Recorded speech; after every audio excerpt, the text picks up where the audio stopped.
नमस्कार दोस्तों, स्वागत है आपका द इनसाइट गुरु चैनल पर। आज हम बात करेंगे 20वीं सदी के सबसे प्रभावशाली और विवादास्पद साम्राज्य की, सोवियत संघ यानी यूएसएसआर की। यह एक ऐसा देश था जिसने दुनिया के राजनीतिक, आर्थिक और सामाजिक परिदृश्य को गहराई से प्रभावित किया। लेकिन आखिर क्या कारण थे जो इस महाशक्ति के पतन का कारण बने? आइए जानते हैं सोवियत संघ के उत्थान और पतन की पूरी कहानी।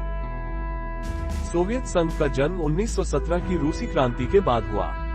इस क्रांति ने रूस के जार शासन को समाप्त कर दिया और व्लादिमीर लेनिन के नेतृत्व में बोल्शेविक पार्टी ने सत्ता संभाली। 1922 में औपचारिक रूप से सोवियत संघ की स्थापना हुई, जो एक संघीय संरचना के रूप में अस्तित्व में आया। लेनिन के नेतृत्व में सोवियत संघ ने साम्यवाद के सिद्धांतों पर आधारित एक नई व्यवस्था की शुरुआत की। यहाँ निजी संपत्ति को समाप्त कर दिया गया और राज्य द्वारा सभी उद्योगों और कृषि का नियंत्रण कर लिया गया। लेनिन के बाद जोसेफ स्टालिन ने सत्ता संभाली और सोवियत संघ को एक मजबूत लेकिन कठोर शासन में तब्दील कर दिया। स्टालिन के नेतृत्व में सोवियत संघ ने एक महाशक्ति के रूप में अपनी पहचान बनाई। औद्योगिकरण को तेजी से बढ़ावा दिया गया और कृषि क्षेत्र में कलेक्टिवाइजेशन की नीति अपनाई गई। हालांकि इस प्रक्रिया में लाखों लोगों की जान गई, लेकिन सोवियत संघ ने खुद को एक मजबूत औद्योगिक देश के रूप में स्थापित किया। द्वितीय विश्व युद्ध के दौरान सोवियत संघ ने नाजी जर्मनी के खिलाफ लड़ाई में महत्वपूर्ण भूमिका निभाई। 1945 में युद्ध समाप्त होने के बाद सोवियत संघ दुनिया की दो महाशक्तियों में से एक बन गया। दूसरी थी संयुक्त राज्य अमेरिका। इसी के साथ शुरू हुआ शीत युद्ध का दौर, जहां सोवियत संघ और अमेरिका के बीच विचारधारा का संघर्ष गहराता गया। शीत युद्ध के दौरान सोवियत संघ ने अपने प्रभाव को बढ़ाने के लिए कई देशों में साम्यवाद का समर्थन किया। पूर्वी यूरोप के कई देशों में सोवियत समर्थित सरकारें स्थापित हुई और ये देश वार्सो पैक्ट का हिस्सा बने। सोवियत संघ ने दुनिया के कई हिस्सों में साम्यवादी आंदोलनों को समर्थन दिया, चाहे वो एशिया हो, अफ्रीका या फिर दक्षिण अमेरिका। इस समय के दौरान सोवियत संघ और अमेरिका के बीच हथियारों की हो, अंतरिक्ष में प्रतिस्पर्धा और कई प्रॉक्सी युद्ध हुए। 1962 का क्यूबा मिसाइल संकट शीत युद्ध का सबसे तनावपूर्ण समय था, जब सोवियत संघ ने क्यूबा में परमाणु मिसाइलें तैनात कर दी। इस घटना ने दुनिया को परमाणु युद्ध के कगार पर ला दिया था, लेकिन बातचीत और कूटनीति के जरिए ये संकट टल गया। हालांकि बाहरी मोर्चे पर सोवियत संघ एक महाशक्ति बना रहा, लेकिन आंतरिक रूप से उसे कई चुनौतियों का सामना करना पड़ा।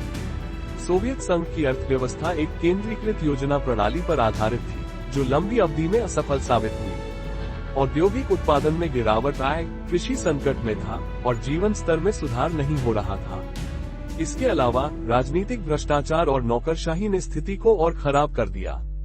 1980 के दशक तक आते आते सोवियत संघ के नेतृत्व को यह एहसास हो गया कि देश को सुधारों की जरूरत है, और यही समय था जब मिखाइल गोर्बाचेव ने पेरेस्ट्रोइका और ग्लासनोस्ट जैसे सुधारों की शुरुआत की। मिखाइल गोर्बाचेव ने 1985 में सोवियत संघ की बागडोर संभाली और व्यापक सुधारों की शुरुआत की। पेरेस्ट्रोइका का उद्देश्य था अर्थव्यवस्था को पुनर्गठित करना और ग्लासनोस्ट का मतलब था अधिक पारदर्शिता और स्वतंत्रता। हालांकि इन सुधारों का असर उल्टा हुआ। अर्थव्यवस्था में सुधार की बजाय और भी गिरावट आई और लोगों में असंतोष बढ़ गया। सोवियत संघ के सदस्य गणराज्य जैसे लिथुएनिया, एस्टोनिया और लातविया स्वतंत्रता की मांग करने लगे। इसके साथ ही पूर्वी यूरोप में सोवियत समर्थित सरकारें गिरने लगी। 1989 में बर्लिन की दीवार गिर गई, जो शीत युद्ध के अंत की शुरुआत थी। 1991 तक आते आते सोवियत संघ अपने अस्तित्व के अंतिम चरण में था। 25 दिसंबर 1991 को मिखाइल गोर्बाचेव ने राष्ट्रपति पद से इस्तीफा दे दिया और सोवियत संघ औपचारिक रूप से विघटित हो गया। इस तरह एक महाशक्ति का अंत हो गया।